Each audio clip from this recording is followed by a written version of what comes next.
Assalamualaikum warahmatullahi wabarakatuh. Salam sejahtera untuk kita semuanya. Om Swastiastu, Namo Buddhaya, salam kebajikan. Saya pada kesempatan siang hari ini mau menyampaikan tentang prinsip menunda hamil dulu semasa pandemi COVID-19 ini. Ya, makanya kita harus berusaha keras untuk kalau bisa jangan hamil dulu. Ya. Kenapa kita ini perlu menunda hamil dulu? Karena saya katakan bahwa hamil muda itu adalah sangat rawan. Hamil muda itu sangat rawan. Ya, saya bisa cerita satu persatu seperti apa, tetapi sebelum saya cerita tentang kerawanan seperti apa hamil muda, saya akan sampaikan tentang sebetulnya bagaimana orang itu bisa hamil ya. Jadi prosesnya seperti apa. Gambar di mana ada calon-calon bibit dari suami yang namanya sperma. Dia masuk ke dalam lorong dari leher rahimnya perempuan itu, berjuta-juta sperma masuk ke sana dan dia akan jalan dengan cepatnya, iya. Dan sperma yang bagus dialah yang akan sampai kepada telur. Spermanya minimal 20 juta per cc, tapi telurnya cuma satu. Sehingga sering orang mengatakan we are the winner, kita adalah pemenang. Karena apa? Dari 20 juta itu hanya satu yang jadi, dan jadilah Bapak Ibu sekalian, saudara semua. Sehingga kita lahir di dunia itu sebenarnya pemenang. Ya, jadi kalau ada orang loyo-loyo, tidak mau kerja, malas, itu bukan fitrahnya sebetulnya. Karena apa? Kita itu pemenang, mesti semangat, mesti hebat, ya, mesti menang. Itu. Karena kita adalah satu di antara 20 juta. Nah, oleh karena itu, telur yang ada juga harus kualitasnya bagus, sperma yang ada kualitasnya juga harus bagus. Ini kalau kita lihat di gambar, ini telurnya satu, diserbu oleh 20 juta sperma per setiap cc-nya. Dan ini gambar ini adalah menunjukkan bahwa hanya satu sperma akhirnya yang akan masuk ke dalam telur itu. Dan Tuhan maha luar biasa, maha pencipta, maha pengatur. Kalau satu sudah masuk, maka yang lainnya itu sudah tidak mengganggu-ganggu lagi. Ya, tidak seperti orang pilihan kepala daerah itu. Kalau satu jadi lainnya ngerecok ya. Tapi kalau sperma dan telur itu luar biasa. Dia hidup di dalam sistem keesaan ilahi yang sungguh menakjubkan. Akhirnya jadilah kita, ya, jadilah kita. Ini saya tayangkan gambar ini, saya ingin sampaikan pada Bapak Ibu sekalian bahwa betapa prosesnya cepat sekali organ kita dibentuk. Kalau itu ada angka 1, angka 2, angka 3, angka 4, itu adalah artinya minggu.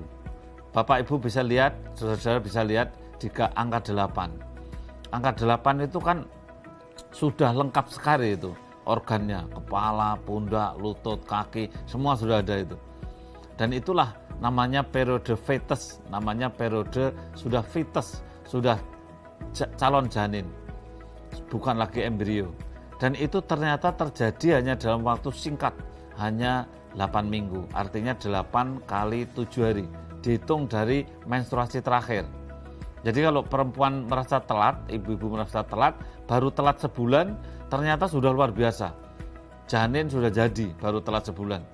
Dan disitulah saat-saatnya organ terbentuk, namanya organogenesis. Sehingga kalau orang itu akan cacat, ya cacatnya itu terjadi di awal kehamilan ini. Inilah makanya kita penting untuk berdiskusi tentang apakah kita itu bijak memulai hamil, kemudian menjadi hamil awal bulan atau awal kehamilan di masa pandemi COVID ini. Karena memang hamil di masa awal bulan atau awal minggu, ini adalah masa-masa di mana organnya dibentuk.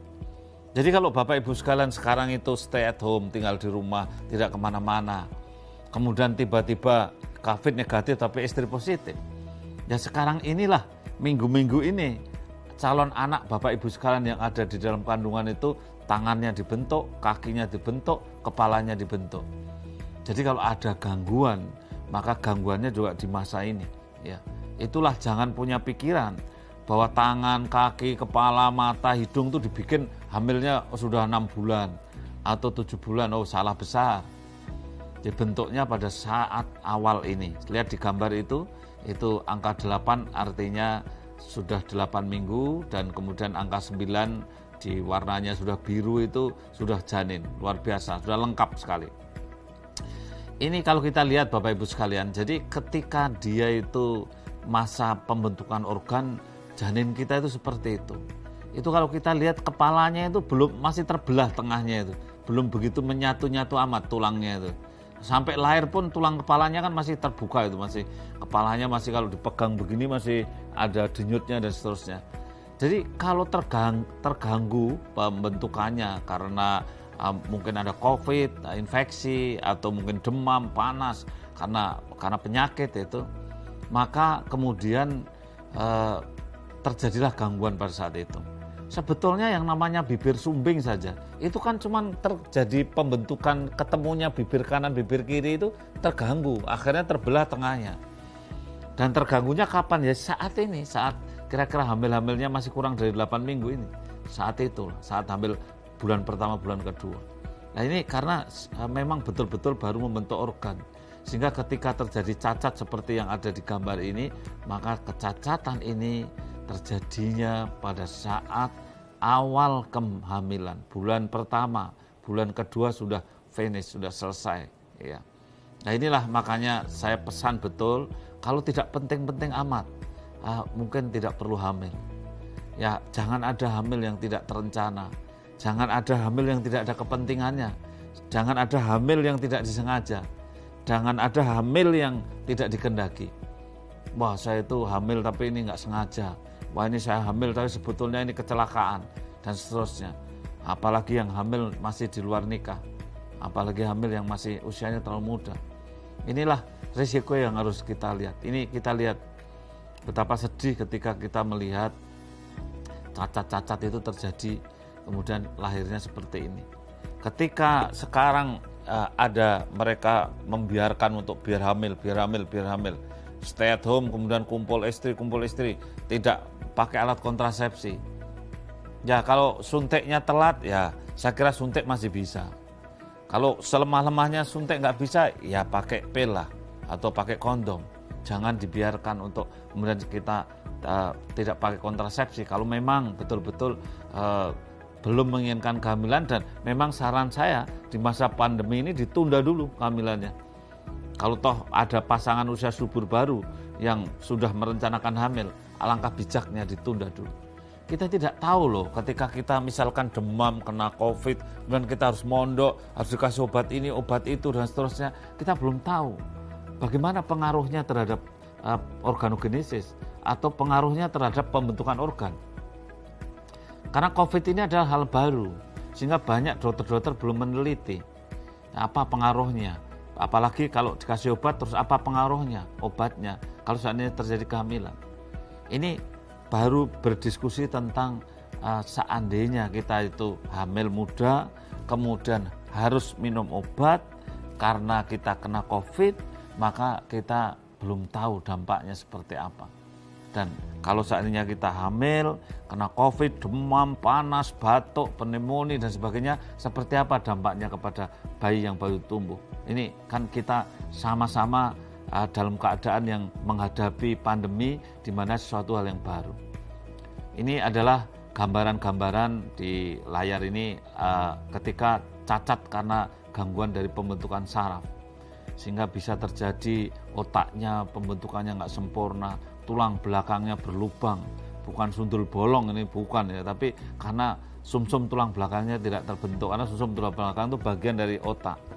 Ya ini karena kekurangan vitamin ya, kekurangan asam folat itu vitamin. Coba bayangkan kalau ibu hamil itu muntah-muntah, hamil muda muntah-muntah, kekurangan vitamin ini, kekurangan vitamin itu, anemia dan sebagainya. Belum juga mereka yang miskin. Kalau miskin karena ada COVID, kemudian stay at home, kemudian hamil, dan kemudian memang nggak punya gaji, nggak punya pendapatan, hanya mengharapkan sembako. Akhirnya dia juga tidak dapat asupan vitamin. Ini sama saja, bahwa kita ini terjadi kekurangan vitamin yang diperlukan untuk pertumbuhan janin. Asam folat penting, zinc penting, tambah darah penting, kalsium penting. Bisa kekurangan ini kalau kita makannya saja nggak jelas gitu. Oleh karena itu sekali lagi tunda hamil dulu. Itu adalah penting di masa COVID-19 ini.